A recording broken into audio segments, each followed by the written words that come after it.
Hola, soy Top y bienvenidos una vez más a Topciclopedia, donde hablamos de los misterios más misteriosos del mundo mundial, muertes, desapariciones y uno que otro caso que te dejan pensando qué sucedió con dos hermanas gemelas. Antes de comenzar, si les gusta mi contenido, no olviden suscribirse y activar la campanita para que les avise cuando hay un nuevo video en Topciclopedia. Yo subo videos todas las semanas. Aquí están mis compañeros de misterio. ¿Quieres ser uno de ellos? Por favor, apóyame directamente en mi cuenta de Patreon. Esto me ayudaría muchísimo para mantener mi canal y tú recibirías varios beneficios. Y sin más, hoy hablaremos del misterioso caso de Danette y Janet Milbrook.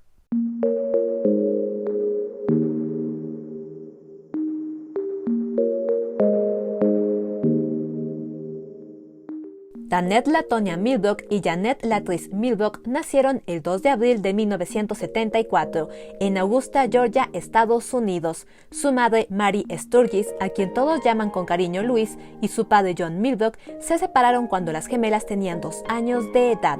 Las pequeñas se quedaron con su madre, quien las crió junto con 8 hermanas y hermanos en una casa en la calle 12 de Augusta, en el vecindario de Belén. Las gemelas crecieron en un hogar acogedor. Aunque no compartían padre con algunos de sus hermanos, todos se llevaban muy bien. Eran muy unidas a sus tíos, primos y demás familiares.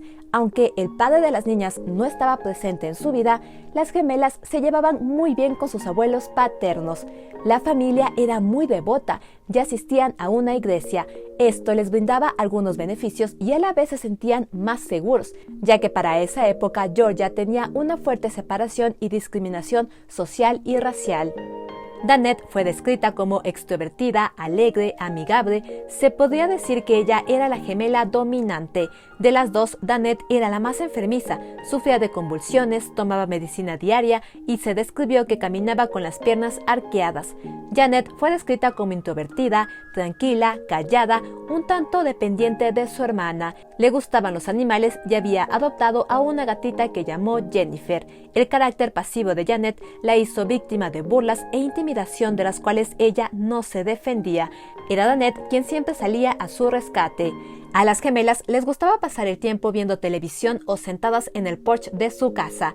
Eran niñas que disfrutaban pasar en su hogar antes que salir. En el vecindario que vivían, las gemelas eran conocidas por ser amables, tranquilas y buenas niñas. Danette tuvo varias complicaciones en los estudios escolares. Tuvo que recibir tutorías, pero al final terminó quedándose un año atrás. Esto provocó que las gemelas se separaran, ya que Danette tuvo que asistir a una escuela diferente de la de su hermana, donde recibía apoyo académico. Danette debía levantarse más temprano e ir a tomar el autobús que la llevaba a su escuela. Este pasaba a una cuadra de su casa, mientras que Janet continuó levantándose en su horario normal y tomando el bus que le correspondía. Como las hermanas estaban separadas, Janet comenzó a recibir mucha más intimidación y burlas, ya que no tenía a su hermana en la escuela para defenderla. Cuando Danette se enteró de lo que sufría su hermana, un día ella no tomó su autobús, se escondió y observó desde lejos la parada donde Janet esperaba su autobús. Cuando vio que la niña que más le molestaba se acercaba, Danette salió de su escondite y la enfrentó. La discusión se convirtió en una pelea que varios niños y adolescentes presenciaron. Al final, un policía que pasaba por la zona detuvo a las niñas, escribió el nombre de Danette y la niña que molestaba a Janet en una libreta, pero al final no se hizo nada. Este fue el único altercado fuerte y fuera de lo común que tuvieron las gemelas. Ellas no eran niñas problemáticas, y en esta situación específica, Danette estaba intentando proteger a su hermana. Los años pasaron y las gemelas entraron a la secundaria. Estudiaron en la secundaria Lucy Laney. En 1990, la familia se mudó del vecindario de Belén a una comunidad llamada Jennings Homes. Esta zona quedaba lejos de su secundaria y el transporte escolar público no llegaba hasta su nueva casa. Esto representaba un problema para las gemelas, ya que su madre no tenía suficiente dinero como para pagar un recorrido privado o para darles dinero semanal para tomar el autobús. Las hermanas entendían las complicaciones de la familia y decidieron que se quedarían en la secundaria solo hasta el final del semestre, luego se cambiarían a otra más cercana. Con este pequeño contexto de la familia, pasemos a los misteriosos hechos de este caso. El domingo 18 de marzo de 1990, las gemelas junto con su madre y hermanos asistieron a la iglesia como normalmente lo hacían todos los domingos. Luis recibía ayuda económica de la comunidad religiosa de la que eran parte, y ese día el pastor le dio a la madre una cantidad de dinero para que toda la familia pudiera almorzar. La familia volvió a casa y alrededor de mediodía las gemelas fueron hasta el restaurante Church Chicken para comprar el almuerzo. Al regresar a su casa, ellas le comentaron a su madre que vieron a un hombre en una camioneta blanca siguiéndolas, pero no le dieron mucha importancia a la situación. Después de comer, las gemelas conversaron con su madre sobre cómo asistirían a la secundaria esa semana. Luis llamó al padrino de las niñas, un hombre llamado Ted, quien aceptó darles $20 para que pudieran costearse el transporte de la semana. Alrededor de las 3 de la tarde, las gemelas salieron de casa para ir a la casa de Ted. La casa de este hombre quedaba en el antiguo vecindario de la familia. Las gemelas estaban acostumbradas a ir caminando a su antiguo vecindario. Este trayecto de ida les tomaba alrededor de 40 minutos. Antes de salir de casa, Shanta, su hermana menor, les pidió que por favor le permitieran acompañarlas, pero ellas no le permitieron. Las gemelas llegaron a casa de Ted, conversaron un rato, él les dio el dinero para el autobús semanal y unos $1 más para que se compraran algunos dulces en el trayecto de regreso a casa. Como se encontraban en su anterior vecindario, al despedirse de Ted, decidieron ir a visitar a Juanita, una prima con la que se llevaban muy bien. La casa de sus tíos quedaba a una cuadra de la casa de Ted. Conversaron un rato y le preguntaron a su tía si Juanita podía caminar con ellas hasta su nueva casa, pero su tía se negó, ya que no quería que su hija caminara sola de regreso a casa. Luego de visitar a Juanita, las gemelas pasaron por la casa de una de sus hermanas mayores, quien recientemente había dado a luz. Estuvieron por unos minutos en la casa de ella y le preguntaron si podía acompañarlas de regreso a casa. A su hermana le llamó la atención la petición, ya que las niñas usualmente caminaban desde este barrio hasta su nuevo barrio sin compañía. Lamentablemente la hermana no se encontraba bien de salud y no tenía con quién dejar a su bebé, así que no las acompañó. Alrededor de las 4:30 de la tarde, las gemelas entraron a Pump Shop, una tienda de conveniencia del vecindario. La persona que las atendió fue una mujer llamada Gloria, que era amiga de la familia y conocía a las niñas. Compraron algunos paquetes de papas, jugos y se fueron del lugar. Esta fue la última vez que alguien vio a las hermanas con vida. La familia esperaba el regreso de las gemelas alrededor de las 6 de la tarde, pero ellas nunca volvieron. El tiempo pasaba y Luis comenzó a impacientarse. Preocupada con algunos de sus hijos, ella salió a caminar el trayecto que las gemelas debían haber tomado. Revisaron minuciosamente en arbustos, en lotes baldíos, ya que la delincuencia en esta zona de la ciudad era muy alta. Tenían miedo de que alguien les hubiera hecho daño a sus hijas. Aunque recorrieron todo el trayecto y reconstruyeron los pasos de las gemelas, no encontraron rastro de ellas. Esa misma noche Luis llamó a la policía, pero ellos le dijeron que tenía que esperar 24 horas para reportarlas como desaparecidas. La familia esperó impacientemente todo este tiempo y cuando se cumplieron 24 horas, Luis se acercó a la policía y oficialmente se levantó un informe de desaparición de Danette y Janet Milbrook. El caso fue puesto en manos de un detective. Este hombre se acercó a la familia, interrogó al padrino, interrogó a Gloria, la mujer que había atendido a las niñas en la tienda, también se acercó a la secundaria de las niñas, pero no interrogó a Juanita ni a la hermana mayor de las gemelas que habían visitado. Tampoco interrogó al padre de las gemelas. Aunque este hombre no estaba presente en la vida de las niñas, por protocolo siempre se interroga a los padres. Sorprendentemente, después de una semana de investigación, el detective determinó que las gemelas eran fugitivas. Hubo un dato muy particular que hizo que el detective llegara a esta conclusión. Cuando él se acercó a la secundaria de las gemelas, habló con el rector. Este hombre le contó que las gemelas habían estado involucradas en una fuerte pelea en una estación de autobuses. ¿Cómo este hombre sabía de la pelea si había sucedido cuando las gemelas aún no iban a esta secundaria?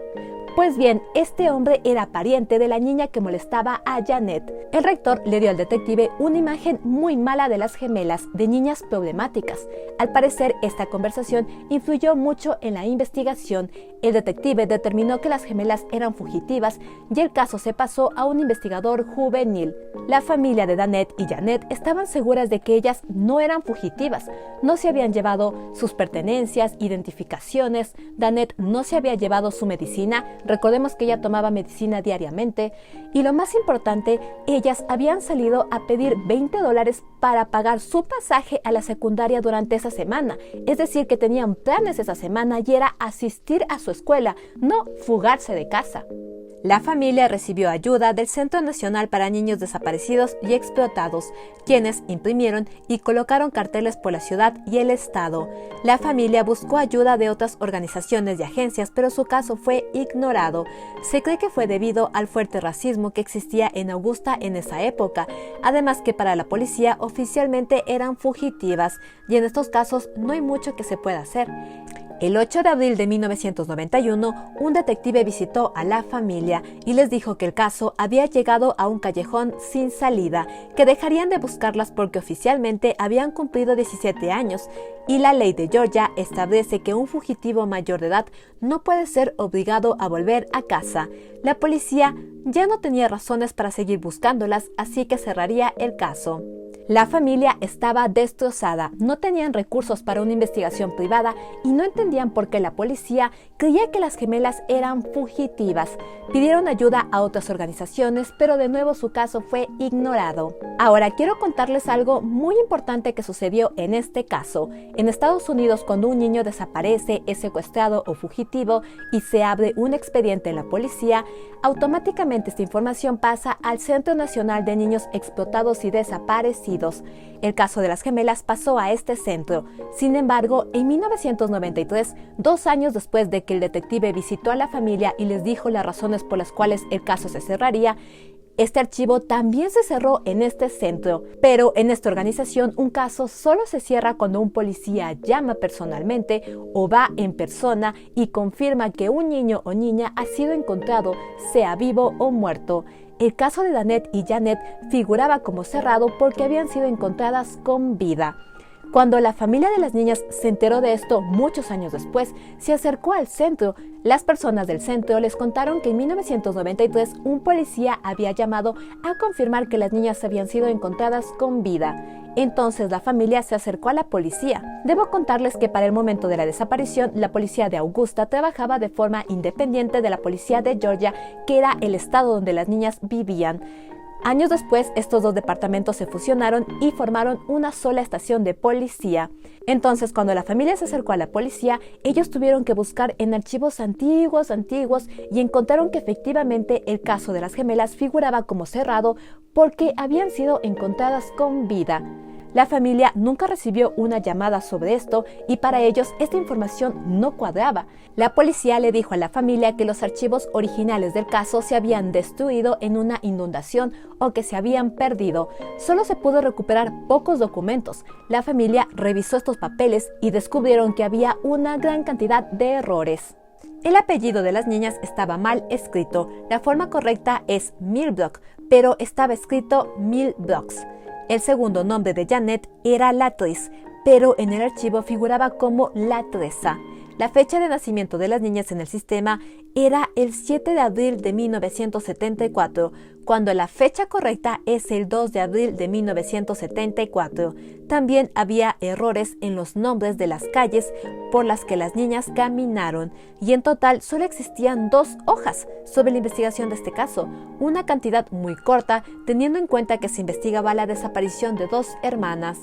Para esta época, Shanta, la hermana menor de las gemelas, tomó la responsabilidad de ser la portavoz del caso, debido al estado de salud de su madre. Ella, junto con algunos de sus hermanos, presionaron a la policía por respuestas, y un oficial de policía llegó a decirles que vayan a preguntarle a su madre, que la madre de las niñas sabía dónde estaban, algo que claramente era una mentira. Años después se especuló que la razón por la cual las gemelas fueron registradas como encontradas con vida pudo haber sido un malentendido.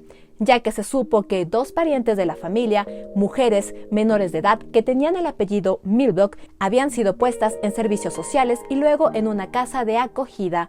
Por mucho tiempo se creyó que quizás un oficial de policía vio los apellidos, confundió los casos y llamó al centro. Sin embargo, más adelante descubriremos que esto no fue lo que sucedió. Los años pasaron, la familia buscó formas de que el caso obtuviera atención y que la policía lo reabriera. En el 2013, más de 20 años de los hechos, en el estado de Georgia, Richard Roundtree fue escogido como el primer sheriff de policía de color de Georgia. Chanta se reunió personalmente con él y logró que el caso se reabriera. Se realizó un anuncio televisado y se volvió a investigar la información del caso. Sin embargo, no hubo ningún avance significativo. La familia buscó formas de mantener el interés en el caso y llegar a más personas.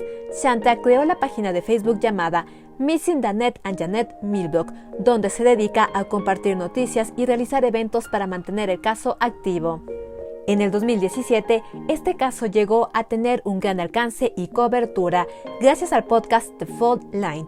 Este es un podcast independiente sobre crímenes que profundiza en casos sin resolver que han recibido poca o ninguna atención pública. Se enfoca en asesinatos sin resolver, personas no identificadas y desapariciones que involucran comunidades marginadas por los principales medios de comunicación. El equipo del podcast encontró la página de Facebook de Chanta, se pusieron en contacto y elaboraron 2 episodios. El equipo del podcast se concentró en investigar a una figura olvidada de este caso, el padre de las niñas, que como mencioné antes era John Milbrook. Algo muy particular es que este hombre le había dicho a una de sus hijas, es decir, una de las hermanas mayores de las gemelas, que las niñas estaban muertas. Pero este hombre tenía un comportamiento errático, nunca estuvo presente en la vida de las gemelas y no hicieron mucho caso a sus palabras. Años después de la desaparición, el comportamiento criminal de John salió a la luz. Se supo que vendía drogas y se relacionaba con personas muy peligrosas. Se llegó a declarar culpable de ayudar a encubrir un asesinato por el cual Ernest Bunce fue condenado. Este hombre va a ser más importante adelante. John recibió una condena y si bien esto no tiene una conexión directa con las gemelas, a partir de esta información se obtuvo otra información que llevó a establecer una teoría de qué les pudo haber sucedido a las gemelas. El equipo del podcast envió cartas a varios conocidos de John por si recordaban algún comportamiento extraño o si quizás sospechaban que él podría estar relacionado con la desaparición de las gemelas.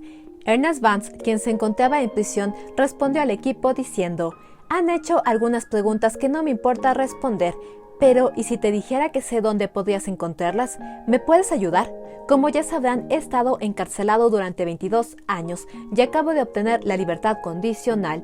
Extracto de la carta de Ernest. El equipo del podcast sabía que no era su trabajo hablar con Ernest y pasaron información a la policía. El podcast del caso tuvo éxito, sin embargo la policía no investigó la pista. En el 2019, Oxygen, un canal estadounidense que se dedica a transmitir contenido de crímenes, se interesó por el caso y realizó un documental.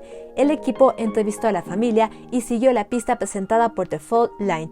En este documental, los presentadores llegaron a hablar por teléfono con Ernest y les contó una historia muy particular. Según este hombre, la casa de John era usada como un centro para consumir drogas, beber alcohol y demás.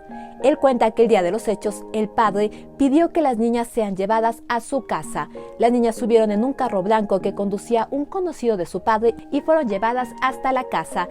Allí, ellas parece ser que tomaron algo de alcohol y tuvieron contacto con drogas.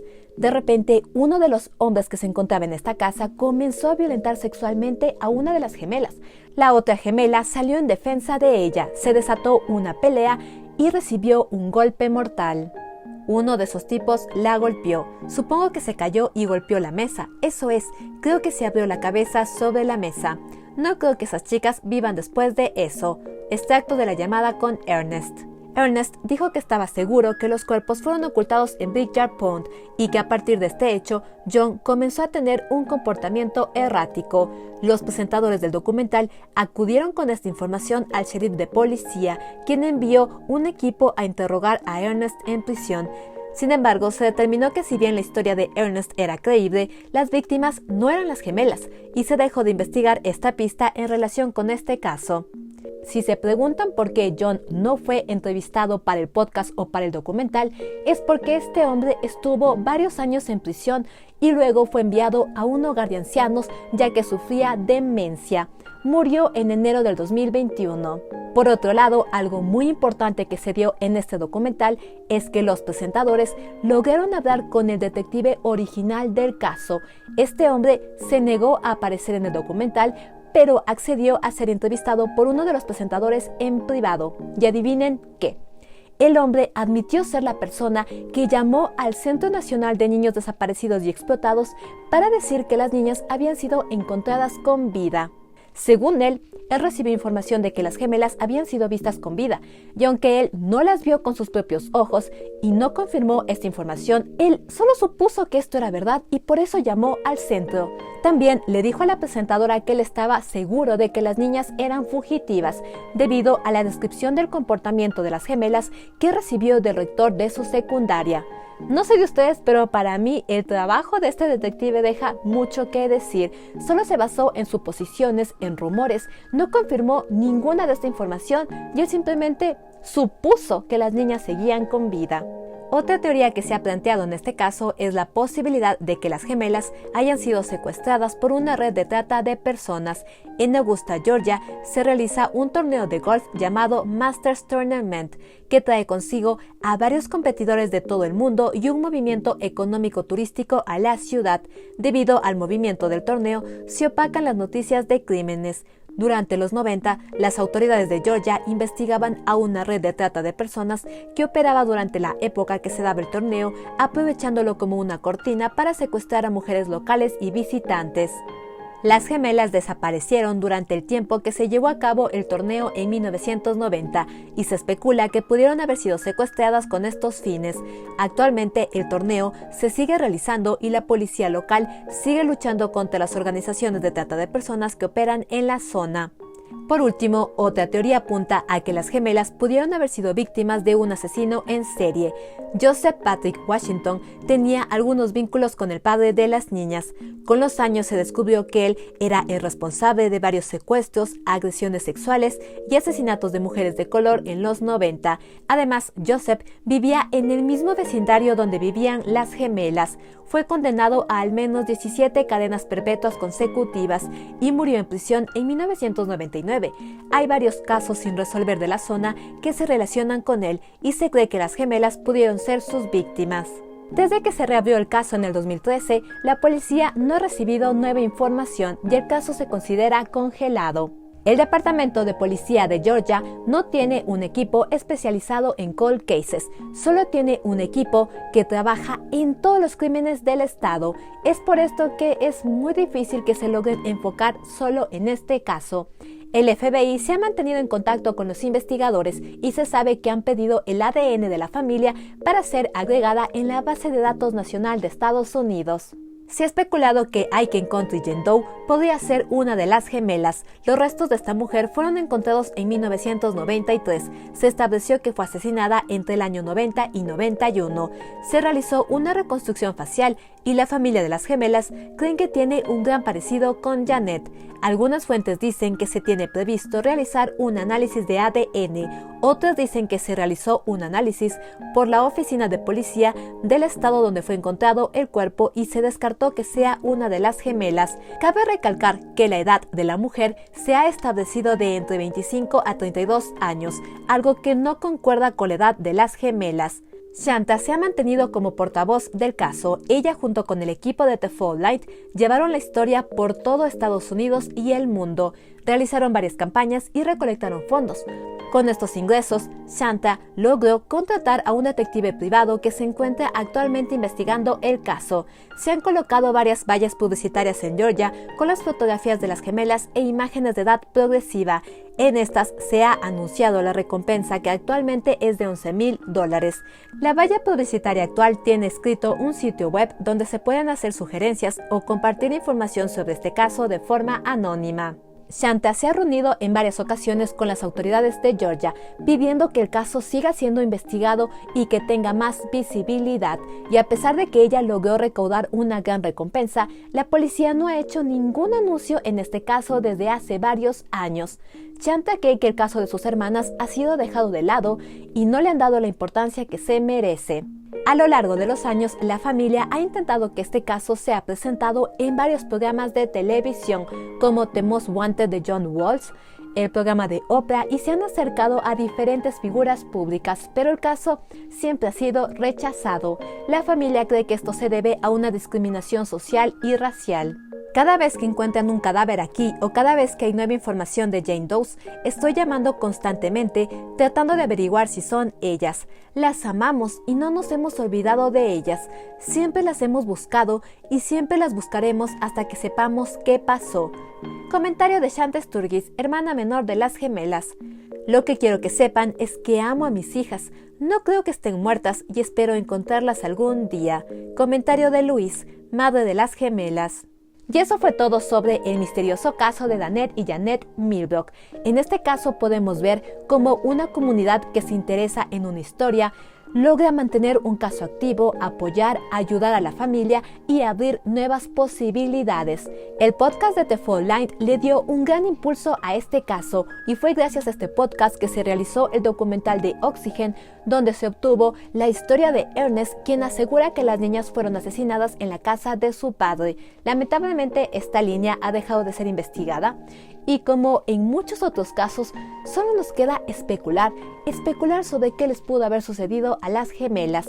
Creo que es muy posible que alguien estuviera siguiendo a las gemelas. Ellas comentaron que vieron a un hombre en una camioneta blanca siguiéndolas, y eso ya es algo que llama la atención. Pudo haber sido un asesino en serie, o una persona que tuviera un ajuste de cuentas con el padre de las gemelas, o quizás un hombre que trabajaba para la red de trata de personas. Por otro lado, creo que si el detective hubiera interrogado a Juanita o a la hermana mayor de las gemelas que visitaron ese día, quizás hubiera tenido una imagen diferente de las gemelas, ya que ellas le hubieran contado que las niñas hicieron la inusual petición de que les acompañaran a casa, algo que no era muy común en ellas, ya que habían hecho este trayecto en muchas ocasiones. Recapitulando el caso, pareciera que las niñas estuvieran al tanto de que estaban en peligro o que tuvieran miedo de que algo les sucediera, y estuvieron en lo correcto. Yo no puedo creer que este detective haya llamado al Centro Nacional de Niños Explotados y Desaparecidos, confirmando que las gemelas habían sido encontradas con vida, solo basado en rumores. Personalmente creo que las niñas ya no están con vida. Yo sé que la esperanza es lo último que se pierde, pero en este caso han pasado más de 30 años y por el contexto del barrio y la alta tasa criminal de la zona, creo que las niñas ya fallecieron hace muchos años. Shanta mueve mucho redes sociales. En Facebook y en Twitter ella se mantiene activa haciendo vigilias por sus hermanas, algunas carreras, eventos para seguir recolectando fondos. Algunos de los hermanos de las gemelas ya han fallecido y su madre espera poder irse de este mundo sabiendo qué le sucedió a sus hijas. Díganme ustedes, ¿habían escuchado sobre este caso? ¿Cuál teoría creen que es la más acertada? ¿Creen que el padre tuvo algo que ver con la desaparición de las gemelas? ¿Qué opinan sobre el trabajo del detective original de este caso? Déjenme sus opiniones aquí abajo, como siempre yo les estaré leyendo. Muchas pero muchísimas gracias por ver mis videos. Quiero agradecer a la gente de Latinoamérica, Centroamérica, España y de cualquier parte del mundo que ven mis videos. Como cada semana yo les digo, estoy aquí haciendo contenido entretenido, interesante, de calidad para ustedes. ¿Se levantó? Pierce, venga mijo, ¿quiere salir? Ay, mire la cámara. Ay. El día de hoy me acompañó mi bebé Pierce. De hecho, no sé si se han dado cuenta, pero en varios videos él siempre está acá atrás, acostado o debajo de mi cama, por eso no sale, porque a Loco le gusta dormir debajo de mi cama. Cuando estaba el Bobby dormía aquí arriba y él dormía acá abajo, pero desde que se fue el Bobby, ya no le gusta estar aquí arriba solito y se va debajo de la cama. Mi hijo, venga a saludar a la cámara, levántese. Si les gusta mi contenido, no olviden darle like, comentar, suscribirse y compartir con todos sus amigos. Eso me ayudaría mucho. Aquí están mis compañeros de misterio. ¿Quieres ser uno de ellos? Por favor, apóyame directamente en mi cuenta de Patreon. Esto me ayudaría muchísimo para mantener mi canal y tú recibirías varios beneficios. Pueden suscribirse a mi canal aquí, donde está saliendo mi cara. Soy Top y nos vemos en un siguiente video en Topciclopedia. Bye, bye, bye, bye, bye. Acá, mira la cámara. Aquí, mire. Acá. ¿Por qué no mira la cámara, mi hijo? No le gusta ver la cámara. No me gusta que me graben, déjenme dormir. Yo ya. Muma, precioso. Ya, vaya a dormir.